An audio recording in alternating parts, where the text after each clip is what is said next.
অনেক কাল বাদে মাকে নিয়ে তীর্থ করতে যাচ্ছি। ব্যস্ত জীবন ও অফিসের ঝঞ্ঝাট থেকে শান্তি পেতে কদিনের জন্য মাকে নিয়ে বেরিয়ে পড়লাম। এখন মায়ের ইচ্ছে পূরণের সাথে সাথে আমারও খানিকটা মানসিক বিশ্রাম।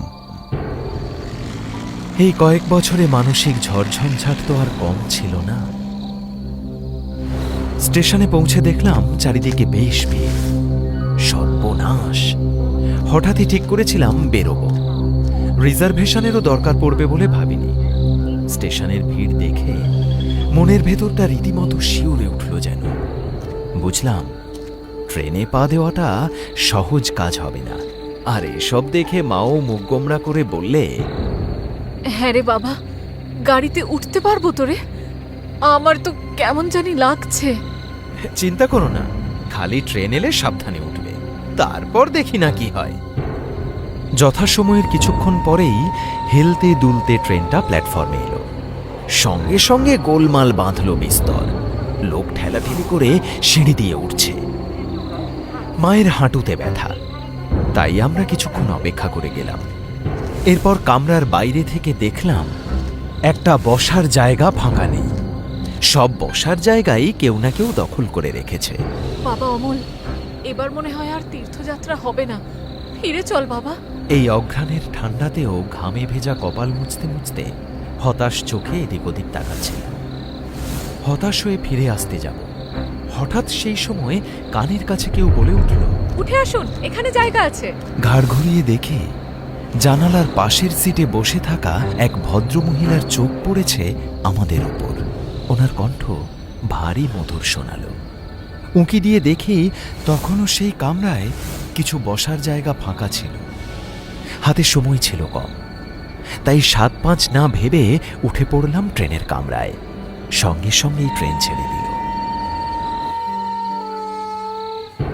বাবা, জিনিসপত্রগুলো সব দেখে নে। হ্যাঁ, ঠিকঠাক উঠেছে তো সব? ওসব নিয়ে চিন্তা করো না মা, সব উঠেছে। এবার একটু শান্ত হয়ে বিশ্রাম নাও তো দেখি। এখন মনটা শান্ত লাগছে অনেক। তবে এই শান্তি আমি কোনোদিনও পেতাম না যদি না এই সিটের ব্যবস্থা ওই ভদ্রমহিলা করে দিত। তাকে ধন্যবাদ না জানালেই নয়। কি বলে যে আপনাকে ধন্যবাদ দেব? এর জন্য আমাকে ধন্যবাদ দিয়ে লজ্জিত করবেন না। না না, তা কেন? ট্রেনে জায়গা পাওয়ার আশা প্রায় ছেড়েই দিয়েছিলাম। আজ আপনি না থাকলে। আপনি কিন্তু আবার আমায় লজ্জায় ফেলছেন। আচ্ছা আচ্ছা, বেশ, আর বলছি না। তবে অনেকদিন পরে এই বেড়ানোটা আমায় বেশ নিশ্চিন্ত করেছে জানেন। এই কবছরে যা ঝড়ঝাপটা গেছে। ঝড়ঝাপটা? কিসের ঝড়ঝাপটা? ঝড়ঝাপটাই বটে। আপনি শুনতে চান সেই কাহিনী? হ্যাঁ, আমার জীবনেও একটা বড় কালবৈশাখী ঝড়ের ঘটনা আছে, কিন্তু না বলার মতো লোক আছে, না শোনার মতো। তাই নাকি? তাহলে বলুন না আমায়, আমি শুনতে রাজি আছি। বলবো, তার আগে আপনার গল্পটা শুনি। কেন জানি না, আপনাকে আজ ভীষণভাবে বলতে ইচ্ছে করছে। বেশ তো, বলুন না, রাত তো এখনো অনেকটা বাকি। বেশ, তাহলে শুনুন। বছর কয়েক আগের কথা। আমি তখন কলেজ পাশ করে চাকরির পরীক্ষা দিচ্ছি। সেরকম পাকাপাকি কোনো ব্যবস্থা হয়নি। এমন এক শান্ত দুপুরে কবিতার বই হাতে বসেছিলাম বারান্দায়। এমন সময় নবদ্বীপ নিবাসী এক পারিবারিক বন্ধু সায়ন এসে হাজির। আরে ভাই, তুমি? কি সৌভাগ্য আমার! এতদিন পর তোমার এই বন্ধুর কথা মনে পড়লো। আরে মনে পড়ে, বুঝেছো? খুব মনে পড়ে। তবে নানা কাজে ব্যস্ত থাকি তো, তাই আর এদিকে আসা হয় না। তা কেমন আছো বলো অমল? এই চলে যাচ্ছে আর কি, চাকরি বাকরির চেষ্টা করছি। তা তোমার কি খবর? আরে আজ আমার খবর নয়, আজ তোমার জন্য আমি এক বিশেষ খবর এনেছি। এই নাও, ছায়া। তবে ভালো নামটা জানা হয়নি। রায়বাড়ির একমাত্র মেয়ে, তবে যেমন তেমন মেয়ে নয়, একেবারে লেখাপড়া জানা বুদ্ধিমতী মেয়ে। তা ভাই, এসব কথা আমাকে কেন বলছো? মেয়ের খবর নিয়ে আমি কি করব? কি আবার করবে? বিয়ে করবে। তোমার পছন্দটাই তো আগে। কি হলো অমল, চোখ তো দেখি সরাতে পারছো না? এবার গিয়ে বাড়িতে তাহলে কথা পারেই। আমি জানি না, তোমার যা ইচ্ছে করো। বুঝলেন, ততদিনে ছায়ার একটা চিত্র আমার মনের মধ্যে গেঁথে গিয়েছিল। আচ্ছা, তার মানে যার সম্বন্ধ এসেছিল তার নাম ছায়া, বুঝলাম। কিন্তু আমার মনে একটাই কৌতূহল যাচ্ছে, ছায়ার মধ্যে আপনি এমন কি খুঁজে পেলেন যে এক দেখাতেই আপনি এতটা ভালোবেসে ফেললেন? জানি না, আমি হয়তো ওই চোখ আমায় বড় আকৃষ্ট করেছিল, কিংবা ওই মুখ। তবে আমাদের বাড়িতে যে কোনো কিছুই আমার নিয়মে চলে না। আমার বাবা নেই, আমি যখন খুব ছোট তখন উনি গত হয়েছেন। তারপর থেকে বাড়ির সবকিছু আমার জেঠুর নিয়মেই চলে। তবে সায়ন আমায় কথা দিয়েছিল ও জেঠুকে রাজি করিয়েই ছাড়বে। মেয়ের এত বয়সেও মেয়ের বিয়ে হয়নি কেন? ঠিক করে বলো, মেয়ে পাগল টাগল নয় তো? আরে না না জেঠু, একদম নয়। আসলে মেয়ে পড়াশোনায় খুব ভালো, তাই পড়া শেষ না করে বিয়ে করতে চাইনি। ওইসব পড়াশোনা ডিগ্রি পত্র কিন্তু আমাদের বাড়িতে আসার পর রান্নাঘরের আগুনে ছুঁড়ে ফেলে পুড়িয়ে দিতে হবে। হ্যাঁ, তা মেয়ের বাবার কাছে মেয়ের বিয়ে দেওয়ার যথেষ্ট ব্যবস্থা আছে তো? না মানে কিরকম পণ টন দিতে পারবেন এই আর কি। আরে ওসব নিয়ে আপনি একদম চিন্তা করবেন না জেঠু, এনাদের একসময় বিরাট জমিদারি ছিল। তবে এখন সব পড়তির দিকে, তাই সব বেচে বুচে দেশের বাড়ি গিয়ে উঠেছে। একমাত্র মেয়ে, যা আছে সব উজাড় করেই দিয়ে দেবে। বাহ, একেবারে এমন ঘড়ি চাইছিলাম, বুঝলে? সে তো নিশ্চয়ই। আর তাছাড়া আমাদের অমলেরও যখন পছন্দ। ওর আবার পছন্দ? ও আজকালকার দিনের ছোকরা, ও ভালো মন্দের কি বোঝে? সে তো বটেই জেঠু। তাহলে আমি এখন আসি জেঠু। হ্যাঁ হ্যাঁ, যাও যাও যাও। ও দাঁড়াও দাঁড়াও, ওনাদের তুমি খবর পাঠাও। ভাবছি পাকা দেখার ব্যাপারটা সেরেই ফেলি। এই ব্যাপারে জেঠুর মত আছে শুনে আমি আনন্দে আত্মহারা হয়ে গেলাম। বুঝলেন তো মিস? মিস আলো, আমার নাম আলো। বাহ, কি চমৎকার নাম! নিশ্চয়ই আপনি অনেক মানুষের জীবনে আলো জ্বালিয়েছেন। আমার গল্পও বলবো, তবে আগে আপনারটা শেষ হোক, তারপর। আচ্ছা বেশ, এই যদি আপনার শর্ত হয় তাহলে তাই হবে। আমার নাম তো বললাম, আপনি নিজের নাম তো বললেন না। এ বাবা, ছি ছি ছি, তখন থেকে আপনার সাথে এত কথা বলছি কিন্তু নিজের নামটাই বলিনি। আমার নাম অমল। আপনার নাম অমল? সে কি ব্যাপার, আপনি আমার নাম জানলেন কি করে? আরে, তখন কাকিমা আপনাকে ওই নামে ডাকছিল না, আমি তো শুনেছি। সত্যি আপনি জিনিয়াস। এ বাবা, দেখেছেন কথা বলতে বলতে কখন যে এতটা রাত গড়িয়ে গেছে খেয়ালই করিনি। ট্রেনের সবাই তো ঘুমিয়ে পড়ল, আমি মনে হয় আপনাকে জোর করে গল্প শোনাচ্ছি, তাই না? আরে কি বলছেন, আমার তো বেশ ভালোই লাগছে আপনার গল্প শুনতে। তারপর কি হলো? তারপর যখন ছায়াকে প্রথমবার দেখলে কেমন লাগলো? দেখেনি তো, আমার জেঠু গিয়েই বিয়ের পাকা কথা বলে এসেছিল। আমি শুধু একবার ওর সাথে ফোনে কথা বলেছিলাম। সত্যি বলতে গলার আওয়াজটা আজ তত পরিষ্কার মনে নেই হয়তো, কিন্তু সেই স্নিগ্ধতাটা আজও রয়ে গেছে। তারপর তারপর তারপর কেউ যেন বালির ঘড়িটাকে উল্টে দিয়েছিল। তরতর করে সময় পেরিয়ে যেতে লাগলো। দেখতে দেখতে বাড়ির সামনে বিয়ের মণ্ডপ বসল। চারিদিকে হই হই হইচই রব, সে কি হুলুস্থুল কাণ্ড। সব আত্মীয় স্বজনরা বাড়িতে এসে এক জায়গায় জড়ো হলো। আর এর মাঝে ওর বাবা এলো বাড়িতে দেখা করতে। আমাদের প্রচুর পয়সা করি, প্রচুর সম্পত্তি, হ্যাঁ বুঝেছেন তো। আমরা কিন্তু ভীষণ উচ্চবৃত্ত ব্রাহ্মণ। আপনার মেয়ে এই বাড়িতে বউ হয়ে আসবে, সেটা আপনার মেয়ের পরম সৌভাগ্য, আর সাথে সাথে আপনাদেরও। আমরা উচ্চবিত্ত তো, অনেক আত্মীয় স্বজন। দেখবেন মেয়ের বিয়েতে কোন রকম কিপটেমি করবেন না। আপনাদের জন্য আত্মীয়দের সামনে যেন সম্মান না যায়। তাও আপনার পরম সৌভাগ্য যে আপনার বাড়িতে আমরা আমাদের ছেলের বিয়ে দিচ্ছি। হ্যাঁ, সব জিনিসপত্র ভালো করে গুছিয়ে দেবেন, বুঝলেন কি না? ছায়ার বাবা হরনাথ বাবু ছিলেন ভীষণ নম্র ভদ্র আর স্বল্পভাষী মানুষ। ওনাকে 10টা কথা বললে উনি হয়তো একটার উত্তর দিতেন। আর তাই জেঠুর এত অপমানজনক কথা হজম করেও উনি হুঁ বলে শুধু মাথা নাড়িয়েছিলেন। যে মেয়েকে বাড়িতে বউ করে আনছেন তার বাবাকেই এতগুলো কটু কথা বলা যায়, তাহলে ওই বাড়িতে সম্বন্ধটা করলেনই বা কেন? আমার জেঠুর স্বভাব চরিত্র বরাবরই এরকম। আসলে জেঠু চাইতো এমন বাড়িতে ছেলের সম্বন্ধ হোক যারা জেঠুর পায়ের নিচে থাকবে এবং বিয়েতে যৌতুকও ভরপুর দেবে। আপনার জেঠুর কারণে এই গল্পটা শুনতে আমার আগ্রহ বাড়ছে। তারপর ধুমধাম করে বরযাত্রী গেল ছায়াদের বাড়ি। ছায়ার বাবা নিজের সাধ্যমতো করে বরযাত্রীদের আপ্যায়নের ব্যবস্থা করেছিলেন, কিন্তু কি জানি কোনো কারণে সেদিন জেঠুর মেজাজ খুব উগ্র ছিল। জেঠু ভীষণ বিরক্ত হয়ে চারিদিকে চোখ কুঁচকে তাকাচ্ছে আর বলছে, এই নাকি এরা জমিদার ছিল? অতিথি আপ্যায়নের কি ছিঁড়ে! ভালো মন্দ খাবারের কোনো ব্যবস্থা নেই, প্যান্ডেলে সেরকম কোনো ফুলের সাজ নেই। ছি ছি ছি ছি ছি ছি ছি ছি। এরকম ছাপোষা বাড়িতে কেউ বিয়ে দেয়? জেঠু এসব কি বলছো? আস্তে কথা বলো, যদি ছায়ার বাবা শুনতে পান তাহলে খুব কষ্ট পাবেন যে।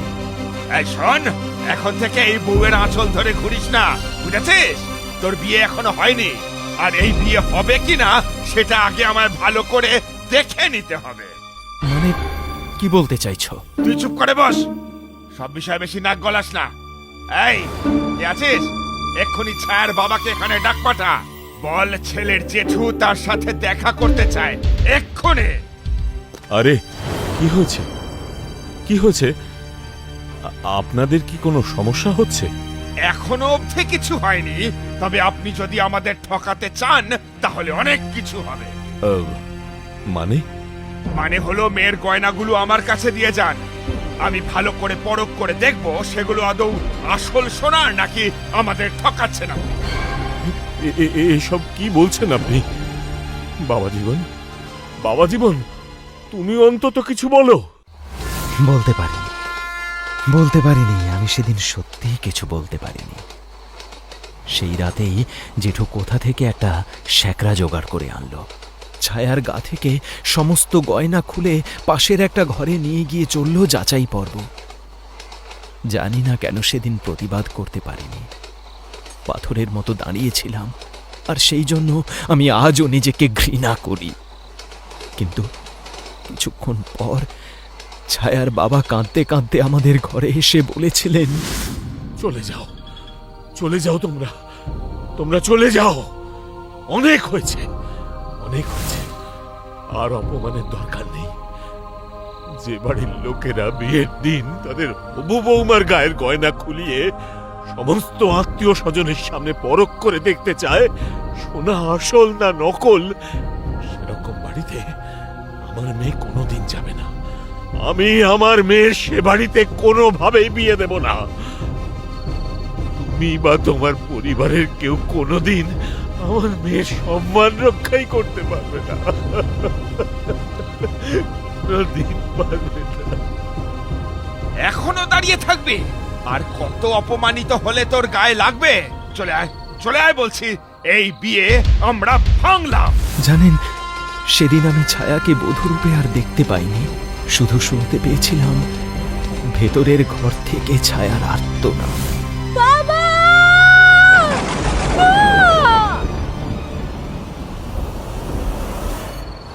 সেই দিন শেষবারের মতো আমি ছায়ার গলার আওয়াজ শুনতে পেয়েছিলাম। তারপর আর ছায়ার কোনো খোঁজ আমি পাইনি। আমি জানি না সেদিন রাতে কি হয়েছিল। আমি শুধু এটা জানি সেদিন জেঠুর বিরুদ্ধে রুখে দাঁড়ানোটা আমার খুব দরকার ছিল। আমি সেদিন একটা মেরুদণ্ডহীন প্রাণীর মতো ব্যবহার করেছিলাম। আচ্ছা, আপনি আর খোঁজ নিতে চাননি? সেদিন মেয়েটার কি হলো? হ্যাঁ, চেয়েছিলাম, ভীষণভাবে চেয়েছিলাম, কিন্তু আমার জেঠু চাননি কোনোদিন কেউ আর ছায়ার বাড়ির সাথে কোনো যোগাযোগ রাখুক। তাই না? যাতে আপনাদের কেউ কোনো দোষারোপ করতে না পারে, নতুন করে আবার বিয়ের সম্বন্ধ করতে পারেন। আজকে তীর্থ করার নামে যেখানে যাচ্ছেন সেখানেও তো মেয়ে দেখতেই যাচ্ছেন। খুঁজছেন আবার কোন মেয়ের সর্বনাশ করা যায়, আবার কোন বাবাকে পথের ভিখারি করে দিতে পারেন। কে কে কে কে আপনি? কি হলো আবার? ট্রেনটা এইভাবে থেমে গেল কেন? মনে হয় কিছু হয়েছে। সে কি? চলো দেখে আসি। হ্যাঁ হ্যাঁ, চলো চলো তো গিয়ে দেখি আবার কি হলো। ট্রেনের বাকি লোকেরা মুহূর্তের মধ্যে ট্রেন থেকে নেমে গেল। তখন ট্রেনের কামরায় মুখোমুখি আমি এবং সেই অপরিচিতা ভদ্রমহিলা। আপনি যাবেন না, যাবেন না, গেলে সহ্য করতে পারবেন না। কি বলতে চাইছে মেয়েটি আমি কিছুই বুঝতে পারলাম না। কে আপনি? আপনি কে? জানতে চান আমি কে? তাহলে দেখুন। এই বলে মেয়েটি নিজের শালের ঘোমটা সরালো। আমি দেখে আঁতকে উঠলাম।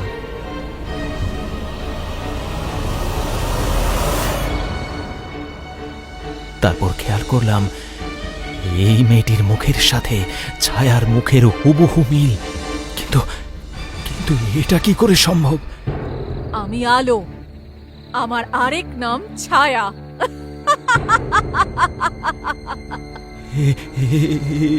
এ কি? আপনি আপনি ছায়া না? আপনি আপনি এখানে এলেন কি করে? তাহলে এবার আপনার গল্পের শেষটা আমি বলি। এতক্ষণ তো আমি শুনলাম, এবার আপনি শুনুন। সেদিন আপনার জেঠুর জন্য আমার বিয়ে ভেঙে গেল, আর সেই শোক, অপমান, লোক হাসাহাসি বাবা সহ্য করতে পারলেন না। বাবার হার্ট অ্যাটাকে সেখানে মৃত্যু হলো। বিয়ে ভাঙা একটি মেয়ের আমাদের সমাজে কি জায়গা তা নিশ্চয়ই আপনি খুব ভালো করেই জানেন অমলবাবু। আমার সাথেও তাই হলো। পাড়ার লোকেরা আমাদের এক ঘরে করলো। আত্মীয় স্বজনরা আমাকে নিয়ে উল্টো পাল্টা কথা বলা শুরু করলো। আমি বাইরে বেরোলেই লোকেরা আমাকে দেখে হাসাহাসি করতে শুরু করলো। এখানেই ওরা থামলো না। ওরা কি করলো জানেন? আমার ছবির নিচে আজে বাজে কথা লিখে আমাদের বাড়ির দেওয়ালে এসে লাগিয়ে গেল। সেই অপমান আমি আর সহ্য করতে পারলাম না। শেষে আমি রেল লাইনে স্বইচ্ছায় মাথা দিলাম। তারপর আমার আত্মা এক এক করে ওদের সবাইকে শাস্তি দিয়েছে। আমি আমার প্রতিশোধ নিয়েছি। এর পরের নাম্বার কার আপনি নিশ্চয়ই এতক্ষণে বুঝেই গেছেন। আমি আর ঠিক ভুল কিছু না ভেবে দৌড়ে কামরার বাইরে বেরিয়ে গেলাম। মানুষজনের জটলা কাটিয়ে সামনের দিকে গিয়ে দেখি আমার জেঠুর রক্তাক্ত মৃতদেহ পড়ে আছে রেল লাইনের ওপর। আমি কিছুতেই নিজেকে আর ঠিক রাখতে পারলাম না। আবার একবার ছুটে ফিরে গেলাম রেলগাড়ির কামরায়। আর রেলগাড়ির কামরায় ফিরে গিয়ে দেখি আমার সামনের সিটের সেই মহিলা উধাও।